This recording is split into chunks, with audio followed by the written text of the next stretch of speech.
Les divisions dans le corps de Christ. Message du Seigneur Yeshua à son prophète Josaphat. 4 juin 2021. J'étais en train de vaquer à une tâche qui m'avait été confiée lorsque de manière inattendue ma vision spirituelle s'est ouverte. J'ai vu le Seigneur Jésus-Christ dans les airs. Le Seigneur Jésus-Christ me dit : « Approche, Josaphat. Je vais te montrer quelque chose. » Je m'approchai et je vis une foule de chrétiens qui étaient dans le désordre, comme si chacun essayait de fuir. Le Seigneur Jésus-Christ me dit : « Que vois-tu ? » J'ai alors dit ce que j'avais vu. Le Seigneur Jésus-Christ me dit encore : « Que dit ce peuple ? » J'entendis des bruits et des voix. Le Seigneur Jésus-Christ me dit à nouveau : « Écoute dès à présent. » J'entendais les gens qui disaient : « Moi je suis de tel groupe, et moi je suis de tel groupe. » Le Seigneur Jésus-Christ ne m'a pas permis de citer les noms des groupes et des personnes. J'en entendais d'autres qui disaient : « Moi je suis avec tel prophète », et d'autres disaient : « Moi je suis avec l'autre. » À cause de cela, il y avait désordre dans le corps de Christ. Le Seigneur Jésus-Christ éleva la voix et pleura. Ensuite il dit : « Est-ce que je suis mort sur la croix pour que mon peuple choisisse ses prophètes ? Est-ce que je suis mort pour que vous suiviez les hommes ? Est-ce que je suis mort sur la croix pour que vous créiez des clans et des groupes, comme pour dire que chaque groupe a son Dieu ? Le ciel pleure maintenant, mon fils Josaphat. J'ai mal quand je vois ces choses. Ces gens ont mon esprit, mais ils agissent par la chair. Et les nouveaux convertis qui sont confus, qui va leur dire la vérité ? Écoute-moi maintenant, Josaphat.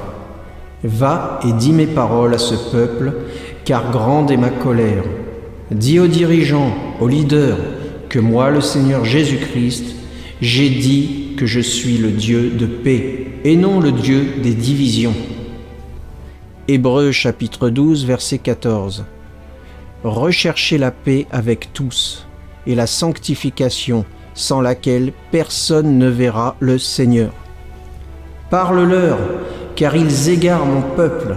Dis à ceux qui doivent se repentir de se repentir, et à ceux qui se sont élevés de se rabaisser. Car moi, Jésus-Christ, j'ai vu le désordre dans ma maison, et je vais, dès à présent, punir les rebelles. Puis la vision changea. Je vis un petit enfant qui devait avoir environ 5 ans.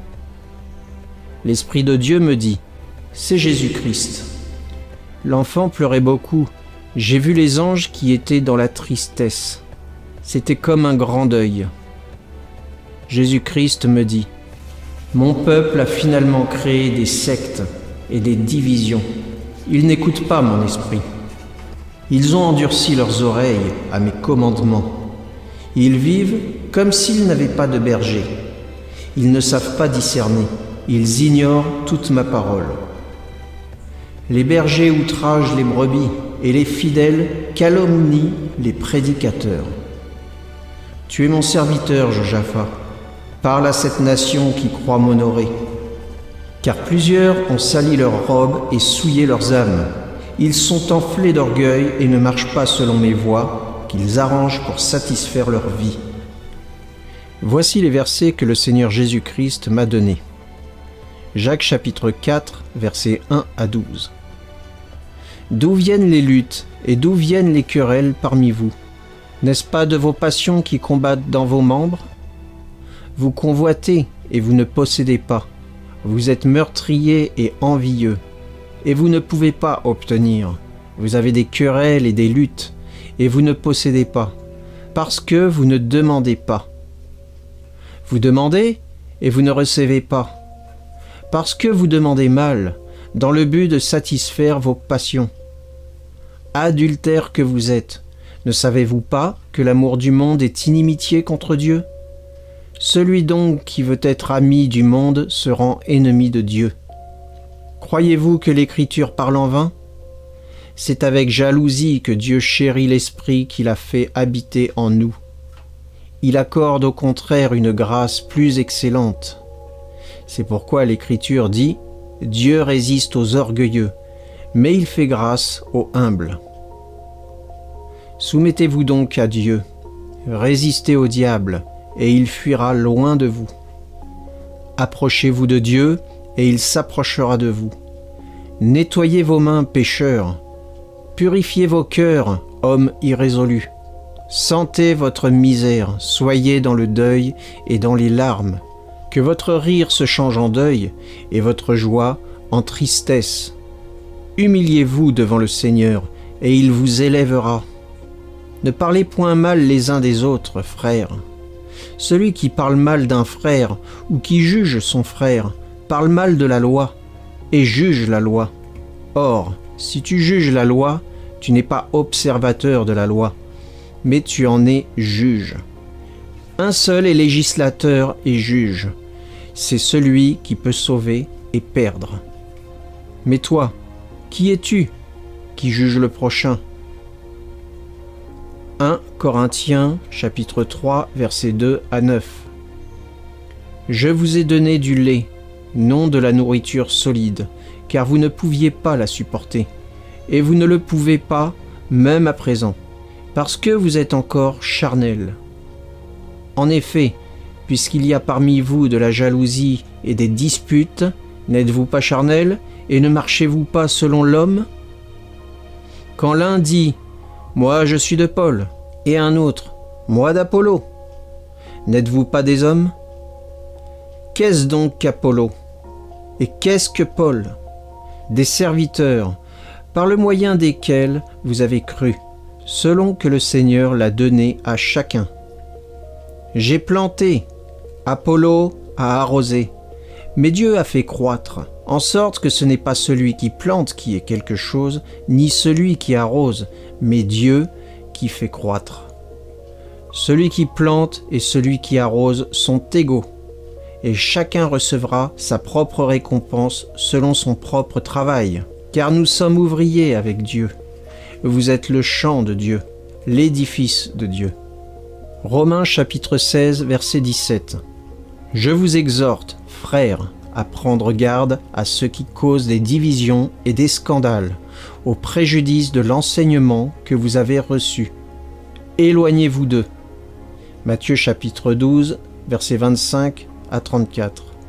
Comme Jésus connaissait leurs pensées, il leur dit « Tout royaume divisé contre lui-même est dévasté, et toute ville ou maison divisée contre elle-même ne peut subsister. Si Satan chasse Satan, il est divisé contre lui-même. Comment donc son royaume subsistera-t-il ? Et si moi, je chasse les démons par Belzébul, vos fils, par qui les chassent-ils ? C'est pourquoi ils seront eux-mêmes vos juges. Mais si c'est par l'Esprit de Dieu que je chasse les démons, le royaume de Dieu est donc venu vers vous. Ou comment quelqu'un peut-il entrer dans la maison d'un homme fort et piller ses biens sans avoir auparavant lié cet homme fort ? Alors seulement il pillera sa maison. Celui qui n'est pas avec moi est contre moi, et celui qui n'assemble pas avec moi disperse. C'est pourquoi je vous dis, tout péché et tout blasphème sera pardonné aux hommes, mais le blasphème contre l'Esprit ne sera point pardonné. Quiconque parlera contre le Fils de l'homme, il lui sera pardonné, mais quiconque parlera contre le Saint-Esprit, il ne lui sera pardonné ni dans ce siècle, ni dans le siècle à venir. Ou dites que l'arbre est bon et que son fruit est bon, ou dites que l'arbre est mauvais et que son fruit est mauvais. Car on connaît l'arbre par le fruit.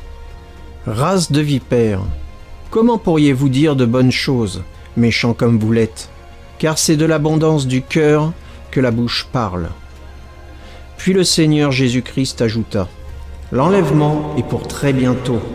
Malheur à ceux qui vont mépriser ce message.